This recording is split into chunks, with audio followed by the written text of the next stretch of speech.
टोड़ाओ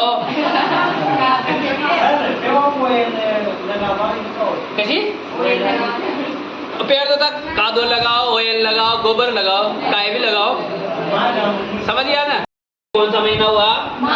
तो संकट में कौन बसी? माँ बसी। कौन बसी? माँ बसी। संकट से संकट, चौथ में से मौनी अमावस्या, बसी से बसंत पंचमी और माँ से माघ पूर्णिमा। संकट चौथ कब आती है? अपने माघ कृष्ण चतुर्थी को मौनी अमावस्या, मौनी अमावस्या को बसंत पंचमी, माघ शुक्ल पंचमी को और माघ पूर्णिमा, माघ पूर्णिमा को। इस दिन चौथ का बरवाड़ा सवाई माधोपुर में चौथ का मेला लगता है। गणेश जी को तिल के लड्डू का भोग लगाया जाता है और महिलाओं द्वारा गणेश जी का व्रत रखा जाता है। मौनी अमावस्या में हैप्पी बर्थडे मन होता है और मौन व्रत रखे जाते हैं। बसंत पंचमी के दिन बसंत ऋतु का आगमन होता है। सरस्वती माता के साथ रति कामदेव और गणेश जी की पूजा होती है। पुरस्कार दिए जाते हैं, पीले चावल बनाए जाते हैं, पीले वस्त्र पहने जाते हैं और चरणदास जी की पीठ पर मेले का आयोजन होता है। माघ पूर्णिमा, माघ पूर्णिमा को आती है। इस दिन बेणेश्वर धाम, नवाटा, आपरा, सावला, डूंगरपुर में मेले का आयोजन होता है, जिसे आदिवासियों का कुंभ कहा जाता है। और कौन सी नदी के किनारे? माय नदी के किनारे लगता है।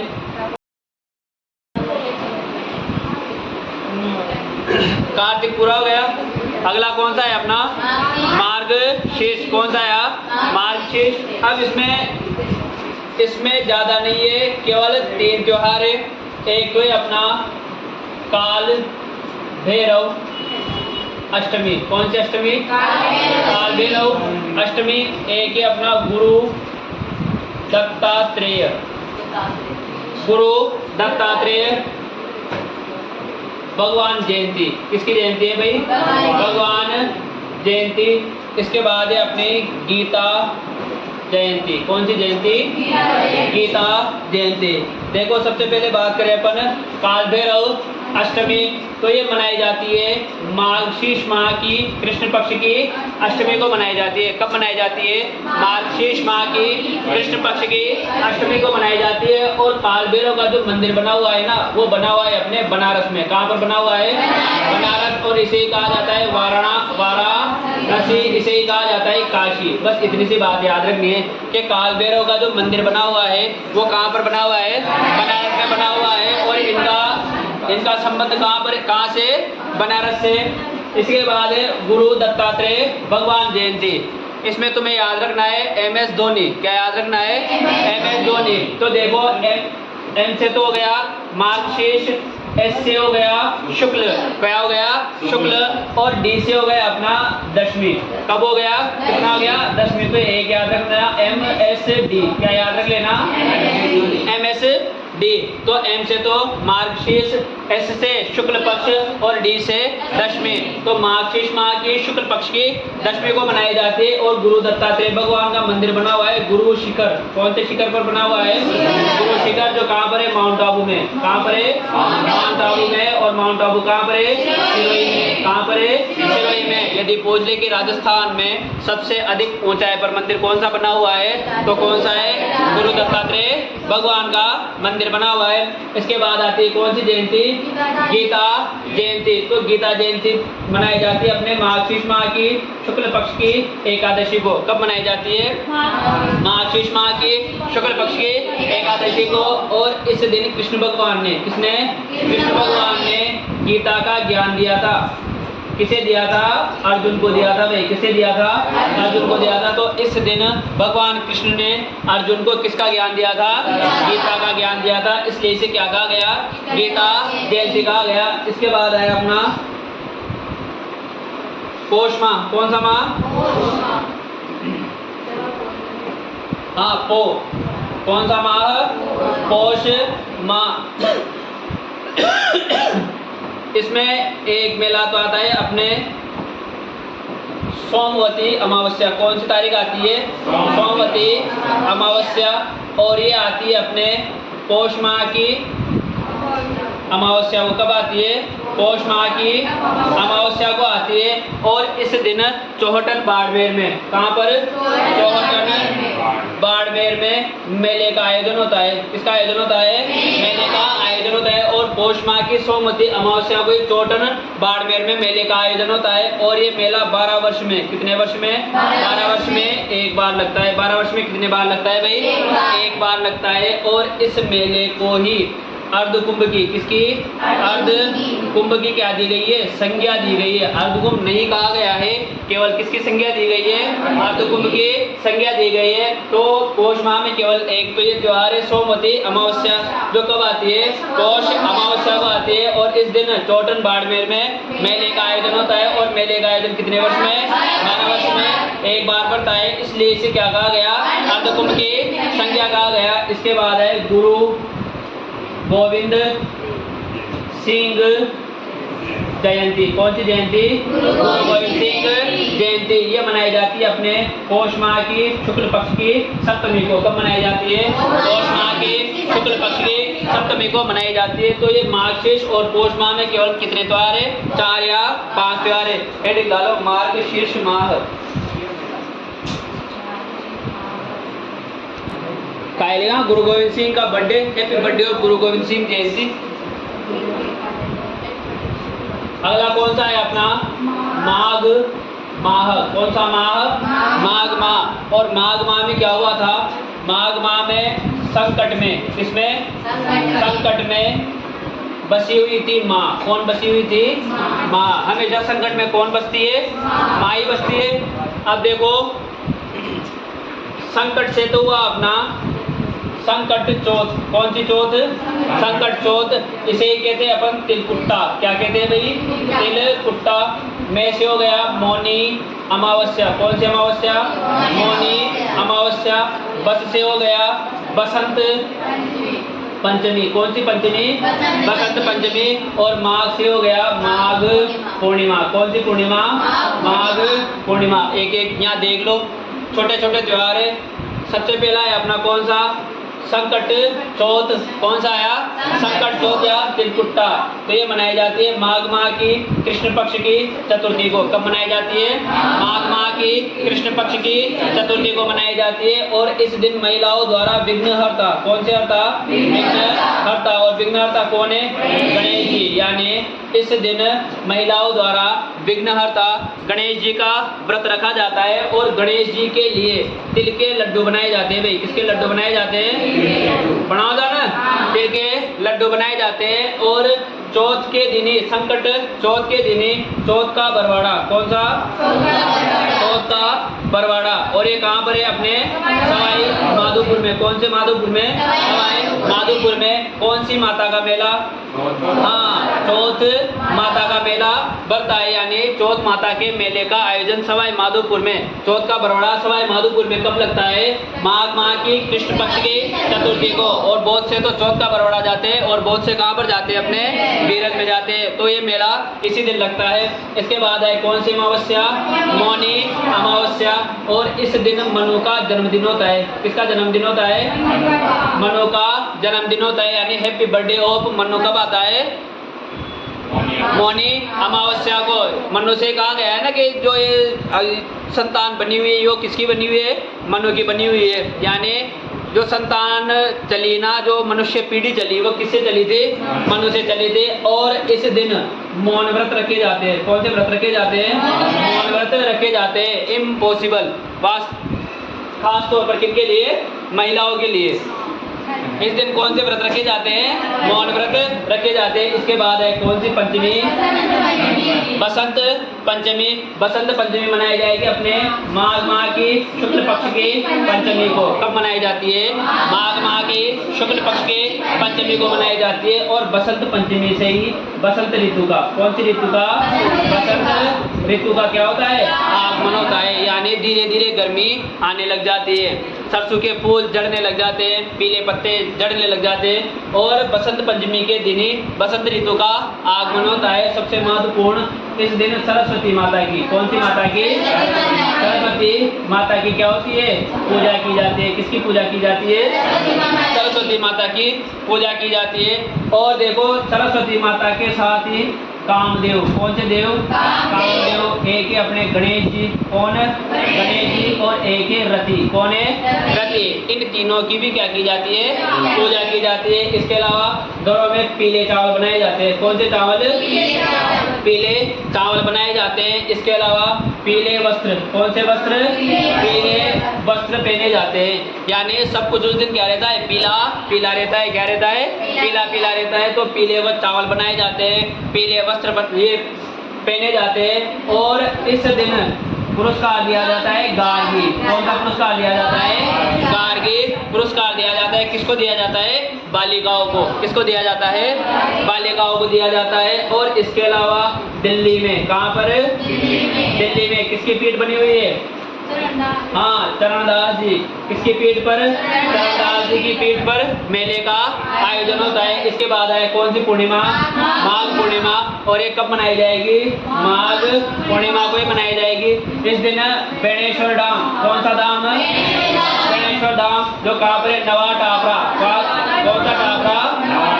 और नवा टापरा कहाँ पर है? सावला में। कहाँ पर है? रेटोला। और बेणेश्वर धाम नवा टापरा, सावला, डूंगरपुर में। कहाँ पर? डूंगरपुर में। जहाँ पर किसकी पीठ बनी हुई है? माओ जी की पीठ बनी हुई है। किसकी पीठ बनी हुई है? माओ जी की पीठ पर मेले का आयोजन होता है। और इस मेले को ही कहा जाता है आदिवासियों का। कौन से वासियों का? आदिवासियों का कुंभ कहा जाता है। समझिए ना।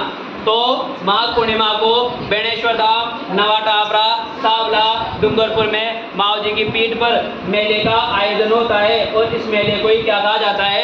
आदिवासियों का कुंभ कहा जाता है। सबसे महत्वपूर्ण बात, ये कौन सी नदी के किनारे है? माही नदी के किनारे। कौन सी नदी के किनारे है? माही नदी के किनारे। प्रश्न दिया था मैंने। संत माओ जी की पीठ बेणेश्वर धाम, नवा टापरा, सावला, डूंगरपुर में सोम नदी के किनारे। अब छोरा तो सोम नदी के तक पहुंचे कोई ना, वो तो नवा टापरा, सावला, डूंगरपुर में अटक गया। जबकि पीछे क्या दे रखा था? सोम नदी दे रखी थी। और निर्मल को क्वेश्चन गलत खड़े। अब मेरे पास आया कि सर मेरा ये सही है। मैंने कैसे सही है? कर माओ जी की पीठ वाए तो बेणेश्वर धाम बनी की आँच है, नवा टापरा में से और माओ जी की पीठ से कच्छ। मैंने फिर आगे देख, ओ माय गॉड। तो प्रश्न को अच्छे से पढ़ा करो, पूरा पढ़ा करो। तो माही नदी के किनारे बरता है। और त्रिवेणी संगम पूछे तो माही, सोम, जातम। ये कौन सा महीना हुआ?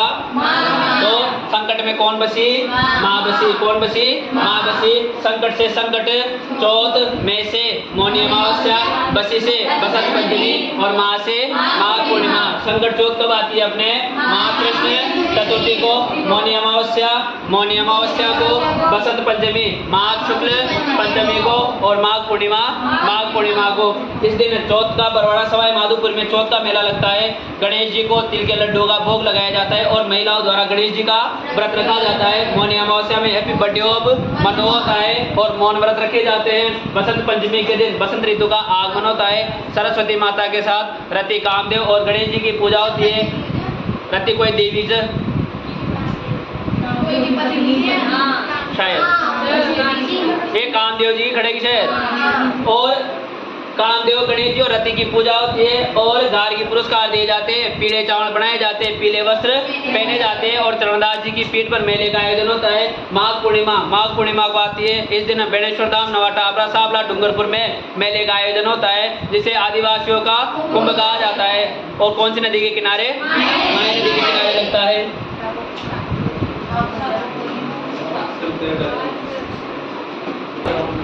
अगला देखो कौन सा महीना आया? कौन सा है भाई?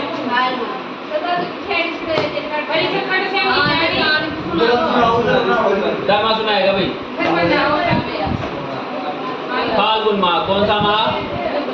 अरे इधर देखो कौन सा महीना है आपने? फाल्गुन माह। और फाल्गुन के बाद बचा कौन सा? चैत्र, वैशाख और ज्येष्ठ। सबसे बड़ा महीना कौन सा रहेगा? अपना चैत्र रहेगा। अब देखो फाल्गुन में क्या हुआ था? फाल्गुन में महाशिव ने, किसने? महाशिव ने फूलों में, किसमें? फूलों में खाटू को, किसको? खाटू को ढूंढते हुए, कैसे? ढूंढते हुए क्या खेली थी भाई? होली खेली थी। क्या खेली थी? होली खेली। यानी फाल्गुन में महाशिव ने फूलों में खाटू को ढूंढते हुए क्या खेली? होली खेली। अब देखना इधर एक एक देखे जाओ। महाशिव रात्रि, कौन सी रात्रि? महाशिव रात्रि। फूलों से हुई फुलेरिया, कौन सी दिया? फुलेरिया दूज। इसके बाद खाटू से हुई अपने खाटू श्याम जी का मेला। किसका मेला? खाटू श्याम जी का मेला। इसके बाद ढूंढते हुए ढूंढोत्सव, कौन सा उत्सव? ढूंढोत्सव। और होली से होली, कौन सी? होली। देख लो इधर एक एक। सबसे पहली महाशिवरात्रि। महाशिवरात्रि आई फाल्गुन माह की कृष्ण पक्ष की त्रयोदशी को। कब आती है महाशिवरात्रि? फाल्गुन माह की कृष्ण पक्ष की त्रयोदशी को। फुलेरिया दूज कब आएगी? फाल्गुन माह की, बताओ, शुक्ल पक्ष की। हाँ, फाल्गुन माह की शुक्ल पक्ष की द्वितीया को। खाटू श्याम जी का मेला फाल्गुन माह की शुक्ल पक्ष की एकादशी व द्वादशी को। इसके बाद ढूंढोत्सव फाल्गुन माह की शुक्ल पक्ष की द्वादशी को। कब आता है? एकादशी को। कब आता है? एकादशी को। और होली आती है अपने फाल्गुन माह की पूर्णिमा को। कब आती है? फाल्गुन माह के पूर्णिमा को। सबसे पहले कौन सी रात्रि? महाशिवरात्रि। महाशिवरात्रि के दिन ही भगवान शिव, किसका? भगवान शिव और पार्वती जी का क्या हुआ था? विवाह हुआ था। यानी महाशिवरात्रि के दिन शिव और पार्वती का क्या हुआ था? विवाह हुआ था। इसके अलावा देखो महाशिवरात्रि के दिन राजस्थान में 4 या 5 मेले लगते हैं। एक तो लगता है अपने कैलाशपुरी में। कौन सी पुरी में? कैलाशपुरी। और कैलाशपुरी कहाँ पर है? उदयपुर में। कौन से पुर में? उदयपुर में। और यहाँ पर लगता है एक लिंगनाथ जी का मेला। किसका मेला लगता है? एक लिंगनाथ जी का मेला। और एक किसकी प्रधान पीठ है? कौन से संप्रदाय की प्रधान पीठ है? वल्लभ संप्रदाय की। पप्पा रावल ने करवाया। लकुलिश संप्रदाय की। कौन से संप्रदाय की प्रधान पीठ है? लकुलिश संप्रदाय की प्रधान पीठ है। तो महाशिवरात्रि के दिन एक तो कैलाशपुरी उदयपुर में एक लिंगनाथ जी का मेला लगता है। दूसरा लगता है अपने दुष्मेश्वर। कौन सा? दुष्मेश्वर। और दुष्मेश्वर कहाँ पर है? सिहाड़ गांव। सिवाड़ गांव में। कौन से गांव में? सिवाड़ गांव। और सिवाड़ गांव कहाँ पर है? अपने सवाई माधोपुर में। कौन से माधोपुर में? सवाई माधोपुर में। सिवाड़ जगह सियाड़जू, सिवाड़ गांव सवाई माधोपुर में दुष्मेश्वर महादेव मेले का आयोजन होता है। और ये राजस्थान का एकमात्र शिवलिंग है। कौन सा शिवलिंग है भाई? एकमात्र शिवलिंग है जो वर्ष भर पानी में डूबा रहता है। यानी राजस्थान का एकमात्र शिवलिंग है जो वर्ष भर पानी में डूबा रहता है। और इसके गर्भगृह में कहाँ पर? गर्भगृह में महिलाओं का जाना। किसका जाना भाई? महिलाओं का जाना क्या माना जाता है? वर्जित माना जाता है। तो दुष्मेश्वर महादेव मंदिर सिवाड़ गांव सवाई माधोपुर में मेले का आयोजन होता है। और एकमात्र मंदिर है जहाँ पर शिवलिंग वर्ष भर पानी में डूबा रहता है, जहाँ पर महिलाओं का प्रवेश क्या है? वर्जित है। सबसे महत्वपूर्ण बात, इस जो ये मंदिर है ना, और इस मंदिर में जो शिवलिंग रखा गया है उसे 12वें, कौन से? 12वें ज्योतिर्लिंग की। कौन से की? 12वें ज्योतिर्लिंग की क्या दी गई है? संज्ञा दी गई है। क्या दी गई है भाई? संज्ञा दी गई है। इसके अलावा देखो शिवरात्रि पशु मेला। कौन सा पशु मेला?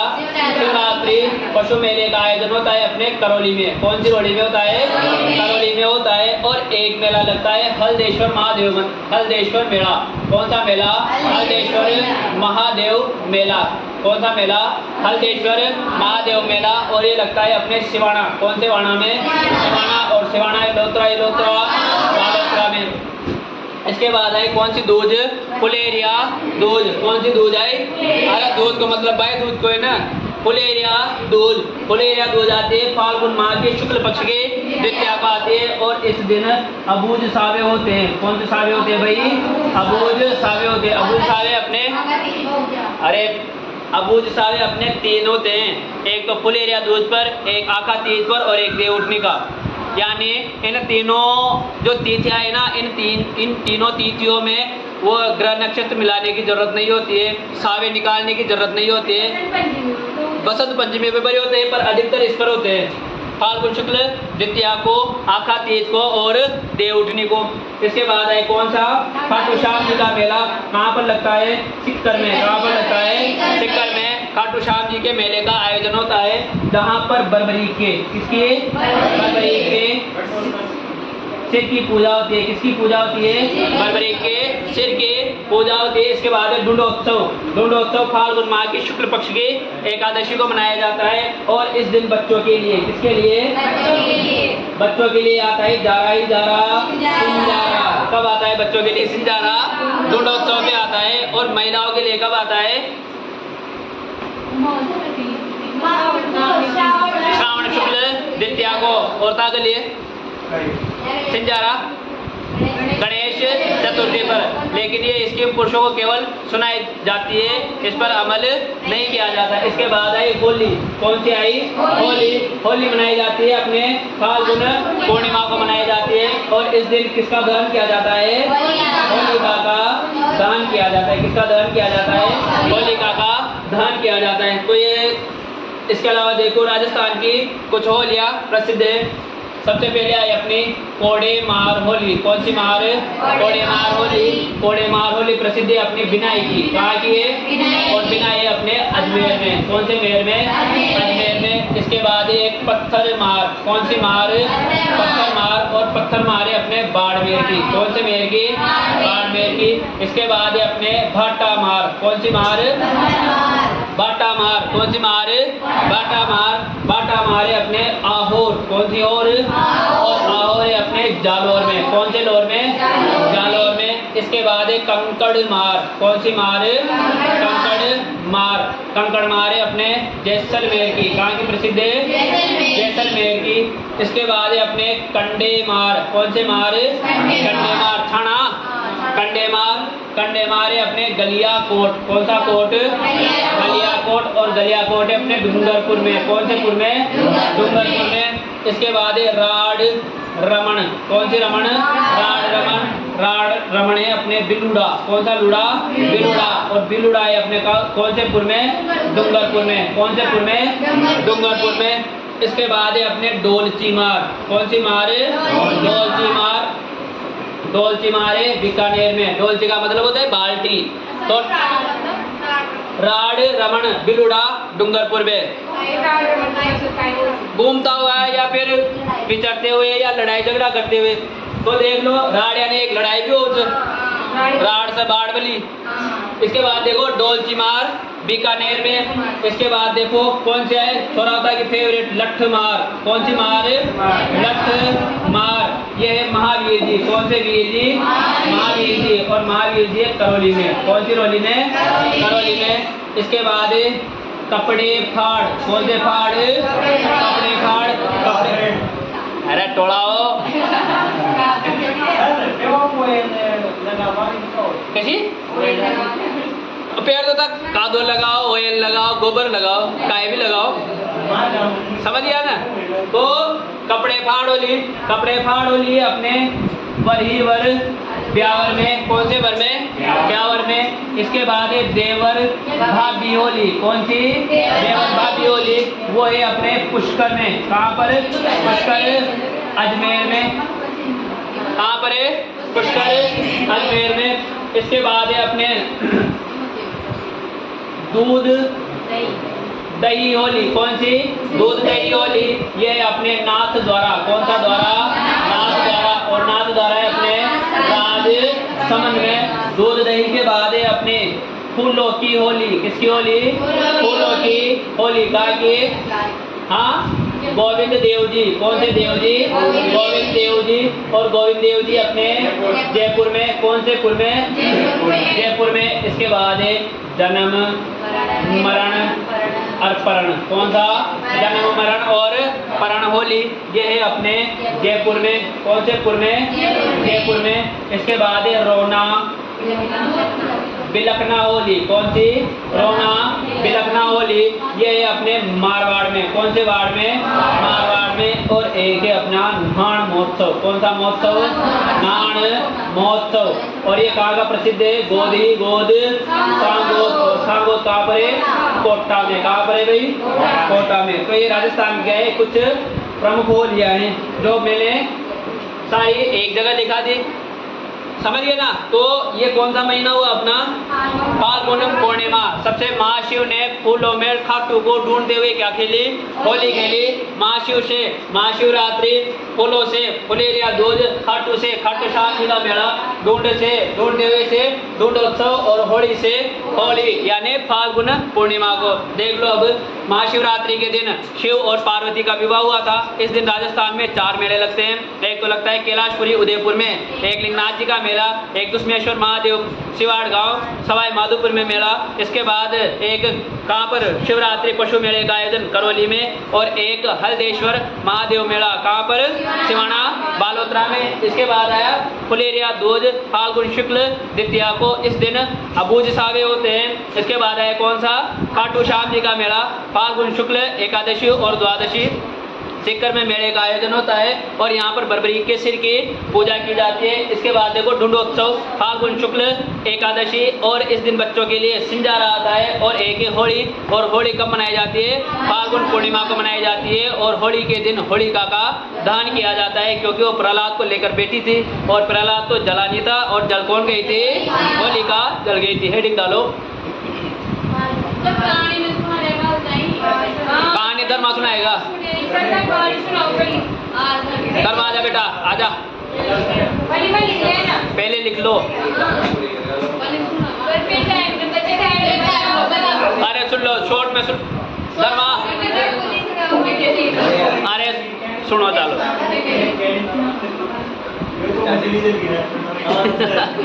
अरे एक बात बताओ, खाटू श्याम जी को कहा जाता है ना हारे का सहारा, क्यों कहा जाता है?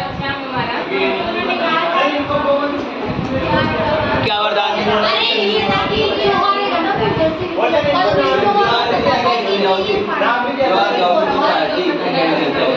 सुनो भाई, सुनो, अरे सुन लो, टोड़ाओ, अरे सुन लो। धर्मा सुनाओ गो, आ जाओ। अरे सुनो, इधर सुन लो।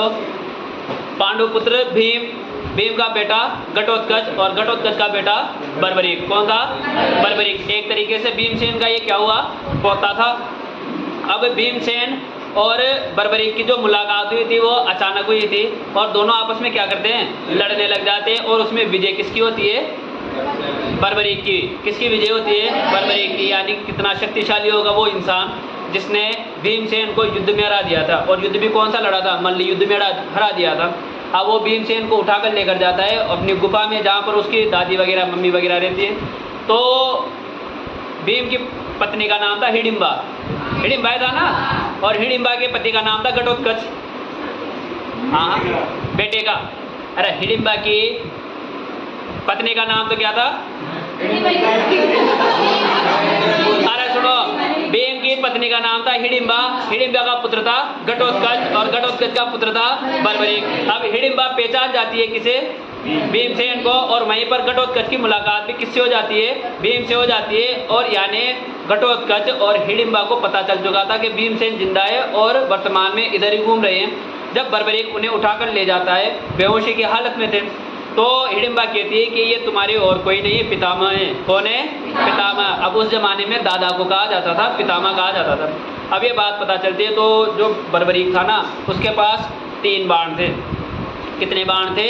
3 बाण थे, यानी कि 3 अभेद्य शक्तियाँ थी। कितने? नहीं, शिव जी ने नहीं दिए थे, आराध्य देवी ने दिए थे। शिव जी ने नहीं दिए थे, उसकी आराध्य देवी ने दिए थे। अब जब पता चलता है पांडवों को कि बर्बरीक भीमसेन का पोता है और उसके पास 3 बाण ऐसे हैं जिससे वो संपूर्ण महाभारत को ख़त्म कर सकता है। महाभारत के युद्ध को एक दिन तो क्या, 1 मिनट में ख़त्म कर सकता है। अब उसकी परीक्षा लेने गए। अब श्री कृष्ण परीक्षा लेने के माध्यम से क्या करते थे? उसको टटोलते थे, उसकी जो शक्तियाँ थी ना उसको उजागर करते थे। अब श्री कृष्ण, पांडुपुत्र चारों पांचों वहीं थे, तो बर्बरीक को बुलाया गया। और बर्बरीक को बुलाकर श्री कृष्ण ने कहा कि मैं नहीं मानता कि तुम्हारे 3 बाण ऐसे हैं जो पूरे महाभारत के युद्ध को ख़त्म कर देंगे। तो बर्बरीक ने भी कहा कि टेस्ट ले लो, टेस्ट ले लो, प्रत्यक्ष को प्रमाण की जरूरत नहीं है। तो अब 3 बाण थे। बर्बरीक ने उन तीनों बाणों की विशेषता बताई थी। 3 बाण ऐसे थे कि मैं एक बाण से क्या करूँगा? उन योद्धाओं को, उन व्यक्तियों को जो इस युद्ध में भाग नहीं ले रहे हैं, उन्हें क्या करूँगा, चिन्हित करूँगा एक बाण से। दूसरे बाण से मैं मेरे सहयोगियों को और जो मेरे तरफ से लड़ रहे हैं उनको क्या कर दूंगा, चिन्हित कर दूंगा। और तीसरे बाण से मैं जो भी मेरे विरुद्ध में खड़े हुए हैं, मेरे जो भी विपक्ष में हैं, उनको क्या कर दूंगा, उनका संहार कर दूंगा, यानी उनको कौन सा वासी बना दूंगा, स्वर्गवासी बना दूंगा। अब ये बात हो गई। तो श्री कृष्ण ने कहा कि मैं तेरा टेस्ट लेना चाहता हूँ। तो बर्बरीक ने कहा कि ले लो, मुझे मेरी शक्तियों पर और मेरी आराध्य देवी पर और मेरे बाणों पर क्या है, पूरा पूरा विश्वास है। तो वहाँ पर एक पेड़ था, उस पेड़ पर सूखे पत्ते भी थे, हरे पत्ते भी थे। अब भगवान कृष्ण ने कहा कि इस पेड़ पर दो तरह के क्या हैं, पत्ते हैं। तुम ऐसा करो, जितने भी सूखे पत्ते हैं ना, उनको नीचे गिरा दो या उनको ख़त्म कर दो, लेकिन ध्यान रहे एक भी हरा पत्ता पेड़ से अलग नहीं होना चाहिए। अब बर्बरीक ने कहा कि नो प्रॉब्लम, अभी बताता हूँ मैं। बर्बरीक ने एक तीर चलाया, एक तीर से जितने भी सूखे पत्ते थे उनको एक तरफ कर दिया, मतलब उनको क्या कर गया, वो जैसे घेरे में लेते हैं ना, सुरक्षा कवच में लेते हैं, उस घेरे में ले लिया। दूसरा बाण चलाया, तो दूसरा बाण चलाया ना, तो उसने जितने भी सूखे पत्ते थे उन पर एक प्रकार का निशान छोड़ दिया, निशान छोड़ दिया। अब एक पत्ता भगवान कृष्ण ने अपने पैरों के नीचे क्या कर लिया था, दबा लिया था। क्या देखिए, पेड़ की बात करता है कि जितने भी सूखे पत्ते थे उनकी बात करता है। तो भगवान कृष्ण ने पेड़ के नीचे दबा लिया। अब बारी आई सूखे पत्तों को पेड़ से अलग करने की।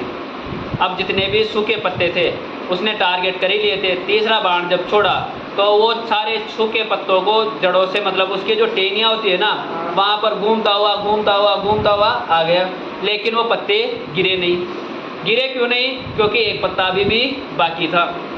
तो उसने, श्री कृष्ण ने कहा कि बर्बरीक, तुम्हारे तीर तो क्या हो गए, फेल हो गए, क्योंकि इन्होंने तो पत्ते को अलग नहीं किया। तो बर्बरीक ने कहा कि मुझे मेरी विद्या पर पूरा क्या है, भरोसा है, मेरे बाण कभी भी गलत नहीं हो सकते। अब वो बाण घूमता श्री कृष्ण के पैरों में आ गया।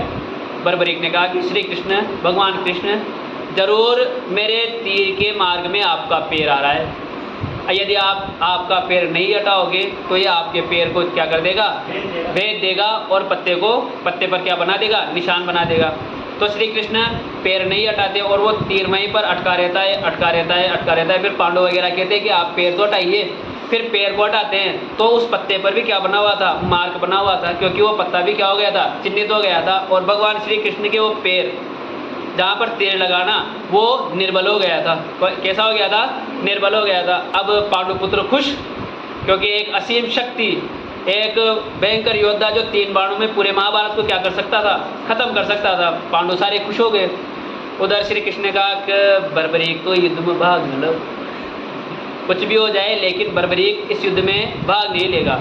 यदि बर्बरीक ने इस युद्ध में भाग लिया तो ये युद्ध क्या रहेगा, अनिर्णित रहेगा। कैसा रहेगा, अनिर्णित रहेगा। ऐसा क्यों? ऐसा इसलिए बर्बरीक को वरदान ये प्राप्त था कि जो पक्ष कमज़ोर होगा ना, जो पक्ष कमज़ोर होगा, बर्बरीक उसकी तरफ से युद्ध लड़ने लग जाएगा। क्या बोला भाई, कि जो पक्ष कमज़ोर होगा वो बर्बरीक उसी तरफ क्या हो जाएगा, युद्ध लड़ने लग जाएगा। जैसे यहाँ पर बर्बरीक को खड़ा कर दिया, एक तरफ पांडु सेना और एक तरफ कौरव सेना। बर्बरीक स्टार्टिंग में गया पांडव सेना की तरफ। कहाँ पर गया, पांडव सेना की तरफ। अब पांडव सेना की तरफ उसने तीन बाण छोड़े। 3 बाण में उन्होंने कमज़ोर कर दिया किसको, कौरवों को। किसको कमज़ोर कर दिया, कौरवों को कमज़ोर कर दिया। अब कमज़ोर कौन हो गए और शक्तिशाली कौन हो गए, पांडव। वरदान क्या प्राप्त था, जिधर कमज़ोर होंगे उधर जाएगा। अब बर्बरीक को किधर आना पड़ेगा, कौरवों की तरफ। उन्होंने संहार कर दिया किसका, पांडवों का। अब मजबूत कौन हो गए, कौरव, और कमज़ोर कौन हो गए। वापस बर्बरीक को किधर आना पड़ेगा, पांडव के। यदि बर्बरीक ने इस युद्ध में भाग लिया ना तो ये युद्ध क्या रहेगा, अनिर्णित रहेगा। तो बर्बरीक ने कहा कि युद्ध में तो मैं भाग लूँगा, इसके लिए चाहे मुझे कुछ भी करना पड़ जाए। तो श्री कृष्ण ने कहा कि मैं भाग तो नहीं लेने दूंगा, बल्कि तुम्हें क्या देना पड़ेगा, अपना सिर काट कर देना पड़ेगा। उधर सारे रोने लगे कि ऐसा नहीं हो सकता, ऐसा नहीं हो सकता। पर पांडवों में एक अच्छी बात ये थी कि भगवान श्री कृष्ण ने जो कह दिया ना उस पर तो वो अटल ही रहते थे। भगवान श्री कृष्ण ने कहा कि यहाँ दिन होगा और रात बताती, तो पांडवों से क्या कहते थे, भाई रात ही है। तो बर्बरीक ने क्या कहा कि सिर तो मैं दे दूंगा, लेकिन मुझे पूरे महाभारत को क्या करना है, देखना है। अब जब गीता का ज्ञान दे रहे थे ना श्री कृष्ण, सारे रुक गए थे, सब एक जगह, जैसे कोई तीर चला रहा है तो ऐसा हो गया। और उस ज़माने में अपने सीसीटीवी कैमरा भी था ना? कौन था? संजय। कौन था? संजय सीसीटीवी कैमरा था उस ज़माने का, जिन्होंने पूरा टेलीकास्ट किया था। किसको? धृतराष्ट्र को। किया था नहीं किया था? सब रुक गए थे। यानी अर्जुन को जो गीता ज्ञान दिया ना, वो किसी ने नहीं सुना था सिवाय बर्बरीक के। किसके अलावा नहीं सुना था? बर्बरीक के सिवाय नहीं सुना था। और श्री कृष्ण ने उस ज़माने में, उस टाइम पर बर्बरीक को ये आशीर्वाद दिया था, ये वरदान दिया था कि आज के बाद तुझे मेरे नाम से जाना जाएगा। और वर्तमान में अपन किस नाम से जानते हैं उन्हें? श्याम के नाम से। और खाटू क्यों कहते हैं? हाँ, खाटू जगह पे उनका सिर मिला था और मंदिर का निर्माण हुआ था, इसीलिए उन्हें क्या कहा जाता है? खाटू श्याम जी कहा जाता है। और कमजोरों के सदैव मदद करते थे, इसलिए उन्हें कहा जाता है हारे का सारा बाबा ठाकुर। थोड़ा हो